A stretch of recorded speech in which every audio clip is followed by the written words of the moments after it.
Hello and welcome to day 109, back up to speed.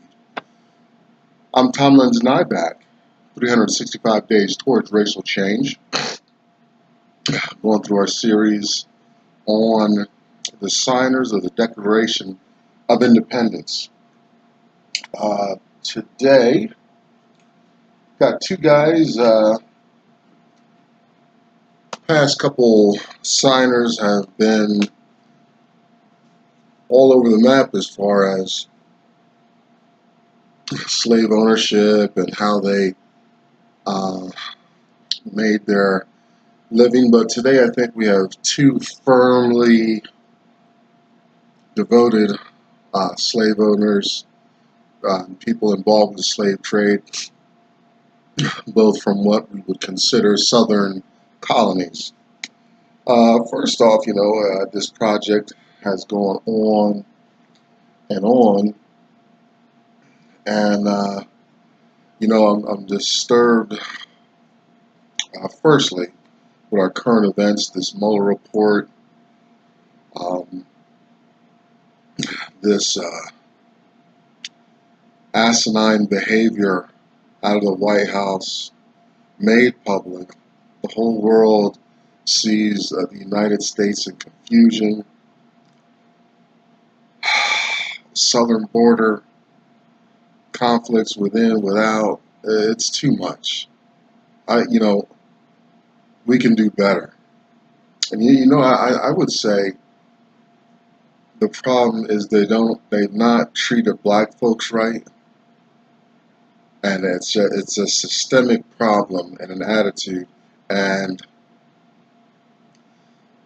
America keeps coming up against it, and we do everything we can to avoid the problem. Instead of owning our part, we justify, minimize, and all that instead of doing what's right as a nation. What's right as a nation is getting everybody on board, making the playing field level for everyone. And it's not. You know how I know it's not? I can prove it's not.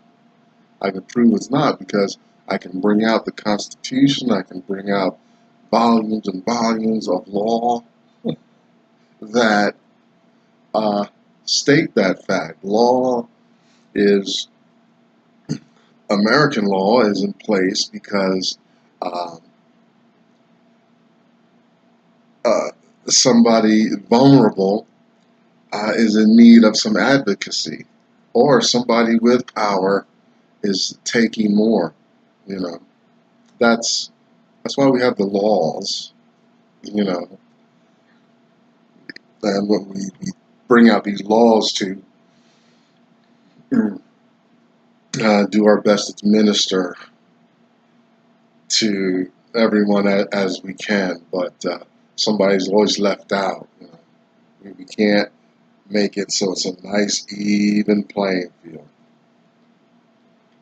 It's not in the best interest of those in power for that to happen either. I don't want to go too long or sidetracked by that.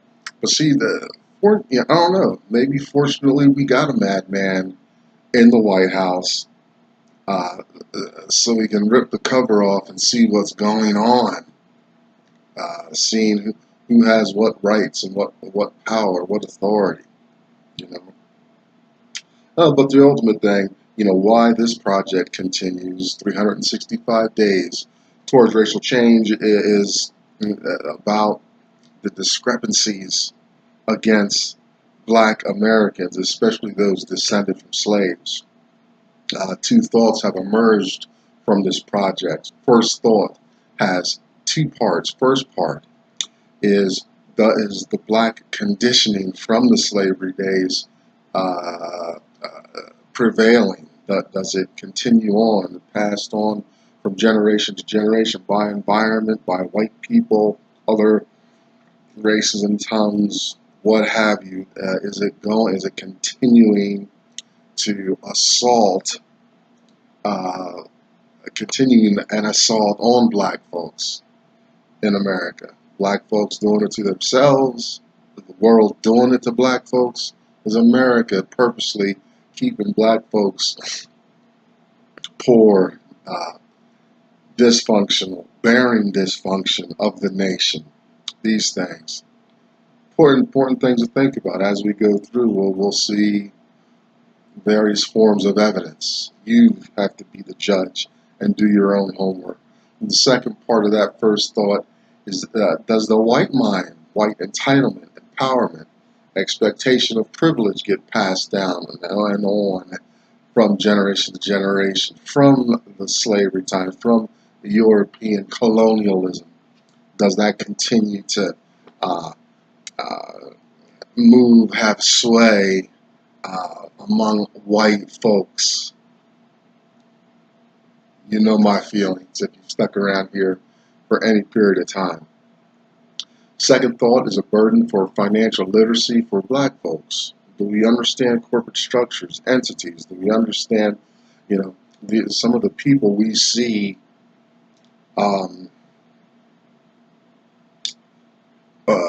who we consider our superstars, our role models? Do we understand, especially the black ones, do we understand that they are being supported by assets, by corporations? These men and women we see, they're not working for their money.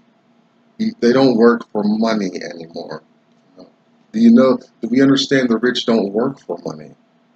The rich have assets, just like in slavery times where the white folks, slave owners. Did you know black folks were slave owners? There were thousands of black slave owners before the Civil War. But do we understand that those black slaves represented assets? An asset is what puts money in your pocket. It's what enriches you physically. Now, I'm not talking about knowledge and symbols. I'm talking about tangible houses, cars, land, assets, buying other assets. Do we understand that some of our heroes and role models ain't working for their money, not working to bring us sports statistics and game shows? They built their assets. They do it because they love it, and they can do. Their assets are generating incredible amounts of income. Sure, those television stations and whatever you see them broadcast on pay them a considerable amount of money. But those are nickels and dimes compared to what they got going on behind the scenes. They do it because they love it, and it's fun. Financial literacy enables that to happen for them. I'm moving in that direction. Who knows how far I'll get, but I'm turning away from this blue collar lie that I sat in a public American classroom learning for years and years. I've got 3 mentors, 2 in the books that I've never met, 1 I've met. 2 of those mentors are very clear that American education is a failure, and it's detrimental to success. What I mean, it's a threat to actual success. Education and all that. Yeah, maybe 50, 75 years ago, look good on your resume, open doors, blah, blah, blah. Not so in the information age, for one thing. For the second thing, education is only preparation to be a good employee for someone else. I didn't go to public school with entrepreneurial class. Where was that class at? I didn't go to school with business structure class. Where's that class at? I was never. I went to a vocational school. I learned a trade. Didn't learn how to work for myself. I didn't learn how to turn this trade. Well, I didn't learn how to build an asset. I didn't learn how to build a company. Where's that class at in public education? It wasn't anywhere around me. I got darn good. I feel like I get good public education. I can read and write, and I know how to work well for someone else. No, that's not right. See, America is antagonistic to itself. It really is. Uh, let me just move on because I feel like I'm on something right there.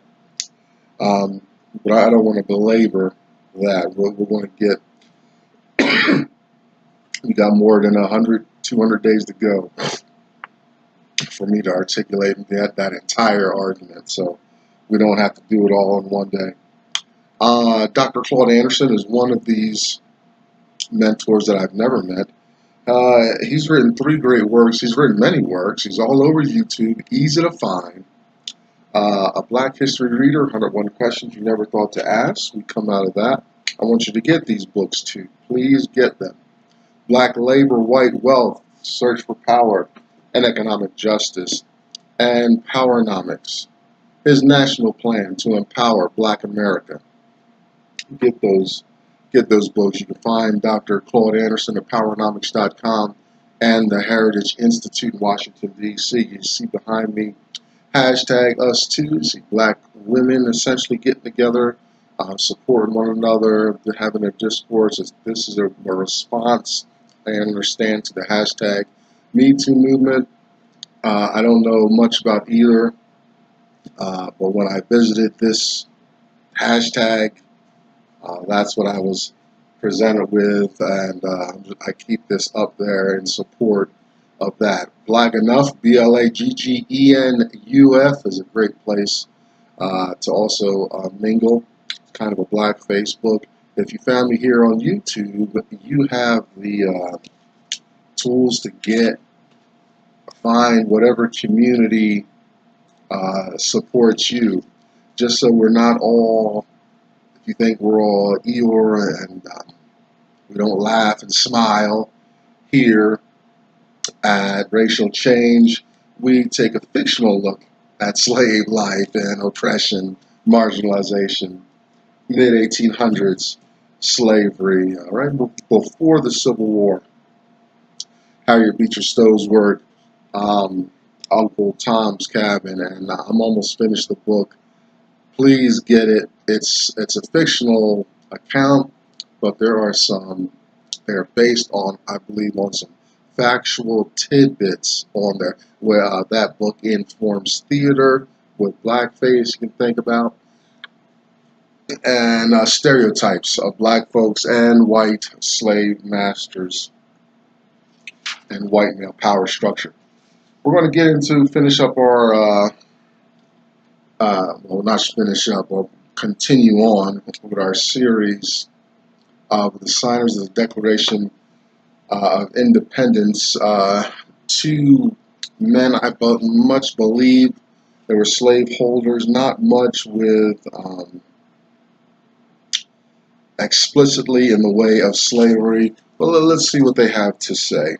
First gentleman up is Thomas Nelson Jr., born 1738, died 1789, representative of Virginia, educated in England, was a governor of Virginia. Remember what I say as we go through this series, educated in England, that's like saying someone went to Yale, Harvard, Princeton, Rutgers, MIT, the school. Someone says their school, you can already get a sense of their resume and stuff. A lot of these good old boys were educated in England. They had the funds and took the risk to take a boat over to England and take a boat back. Sailing was not a very secure way to go. So this encountering the risk, having the funds, and all this stuff. Yeah, interesting. I always wonder what economics was like back then, paying for stuff and all that. Everything's electronic and verifiable nowadays and all that. But what kind of script do you have, or is it just letters? You carry around a ledger with creating IOUs as you go along. It's interesting. I wonder how that worked. It wasn't like I pulling money out of my wallet and these federal notes that we have today. So educated in England, governor of Virginia. No specific religion here stated, but we know he's a plantation owner. Virginia's a southern colony, southern state, and everybody in the southern block of the colonies were firmly slave states. There was slavery up north, no doubt, but slavery dissipated in the north rather quickly. It doesn't mean the north was kind of a Disneyland, heavenly, how can you say it? It wasn't someplace like when a slave crossed into the north, it was all peaches and cream. It's still racism. It's still marginalization and stuff like that. The blacks had to stay in their place up north, but it just wasn't open, all-out slavery. Slaves sat in the back of the bus and didn't necessarily have access to public, every kind of public space and things like that. So it just meant, on the books, it just wasn't legal, but there's still northern oppression. But southern Virginia, South Carolina, Georgia, those southern areas were firmly and openly supportive of slavery.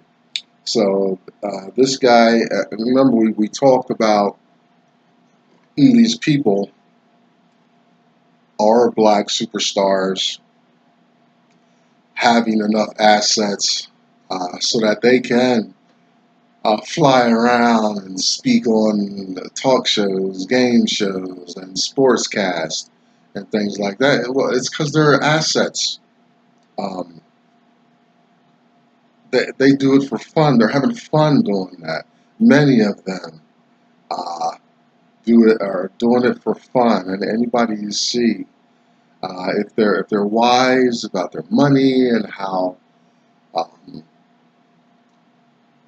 things happen in that world, then that they're totally self-supporting in the way.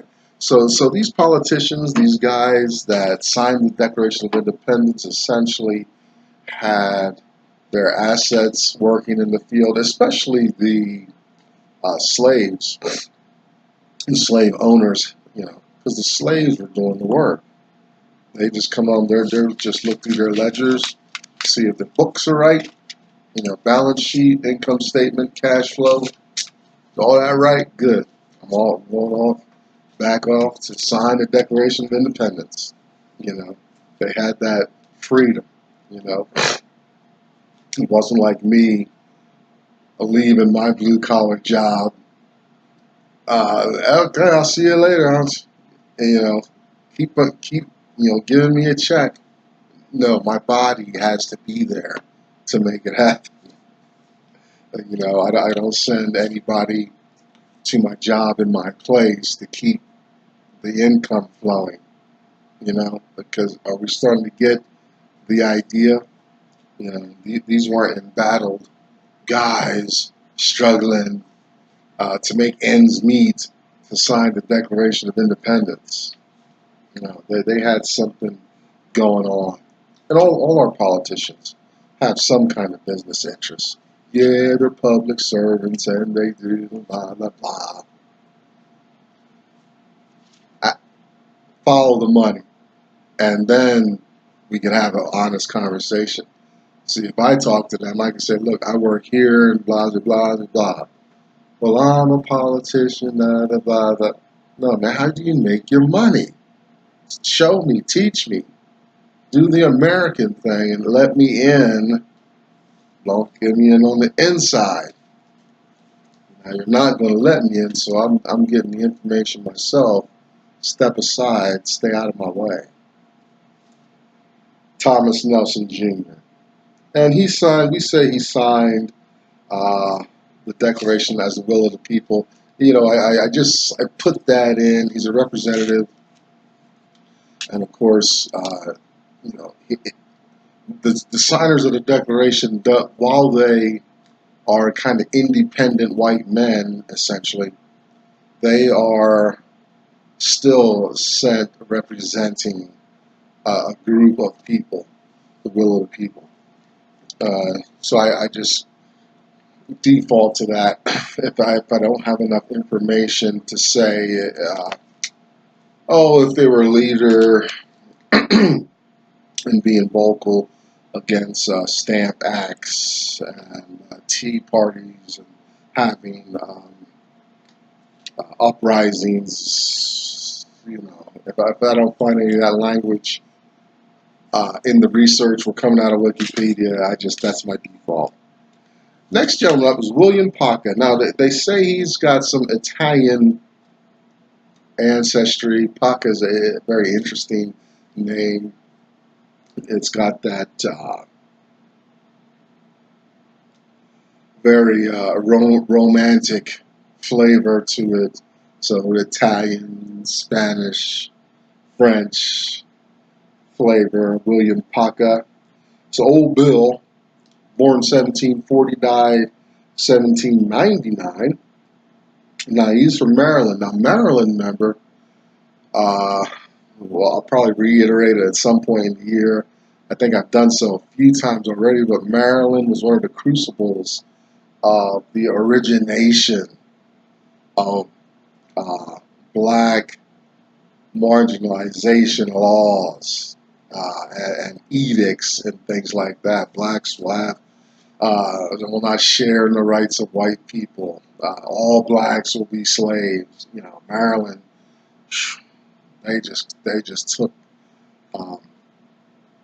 You know, you talk about land grab, where somebody with power, they look over their shoulder, they look around a little bit, and they try to overreach, and they posture themselves at having the authority and power to do that. Well, Maryland is the place, especially that did that towards black people openly.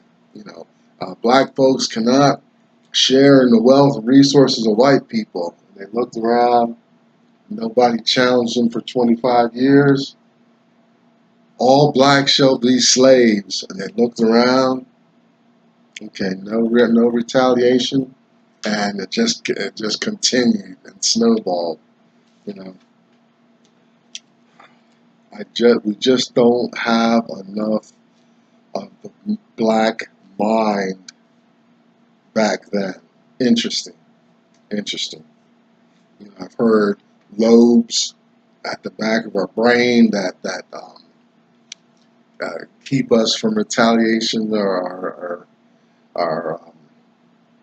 exercising more independence. You know, I've heard specific conditioning inserted into the black life, but boy, I wish I could have seen Is it just being overwhelmed by numbers? Because blacks were kind of a minority, at least in the beginning.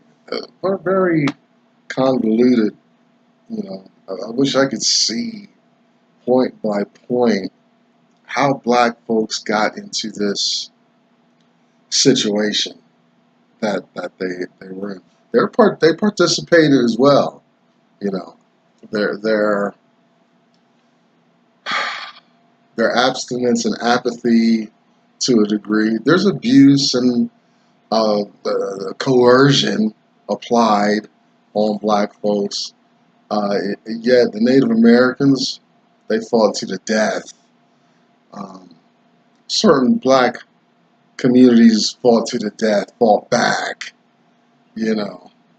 But the majority of this community, well, went along with it, you know. I just don't get it. So I just can't want to camp on that a little bit because Maryland is one of the places, the earliest places where you find some of these edicts and laws that put black folks on their heels and scrambling to catch up and participate. He was educated in Philly. Came back down south. You know, he was vocal about the tax laws against him and his people, the colonists, whites, merchants, and landowners, complaining about the tax laws. You know, remember, Americans, they were oppressed. They violently got away from their oppressor, and then they turned 180 degrees, became the oppressed, and became the oppressor, and oppressed a whole nother community of people. You know, they learned about oppression. They learned, I guess, pros and cons and stuff. So that with that learning experience, they turned 180 degrees and perfected it against a people. Keep that in your mind. He was Episcopalian, so liturgy, church, and stuff like that. I find no impact on his view of slavery. You know, I started off this series with these guys and said, well, they're just too busy with their own political life and all that to be too concerned with getting the slaves free. There was a priority, there was an order, a checklist. You know, even they had black folks fighting in the American Revolution and you know, representing in that way. So that yes, they were busy, but yes, they were apathetic. This 56-member body at the Second Continental Congress, excuse me, was a mixed bag of plantation owners, slave owners, and more humanitarian people. But it was the mighty dollar. There wasn't as much profit in getting us free, addressing our issues, as there was in white men maintaining their own status quo. And he signed another representative of the people. Who better to know about keeping the status quo of marginalization than people who were marginalized? Oh boy, you know, what if the Atlantic Ocean had been just a few hundred miles closer? You know, the Atlantic River. You know, if we believe in the continental drift, you know, the Atlantic, the ocean was really a huge river. You know, what if it was just a river separating it? The history would be a totally different history. You know, you'd see the Union Jack flying behind me, without a doubt. I'm Thomas Nyback. 365 days towards racial change, day 109 out of the way. Thanks for hanging in there. Looked at two guys today, Thomas Nelson Jr. and William Paca. Please stick with me again. We're almost through the alphabet. Then we'll do a little summary conclusion at the end and then get on to some of our regular programming here on Racial Change. I'll see you again tomorrow. Thanks for hanging in there. Remember, today was probably a twofer if you stay closely. We'll see you next time.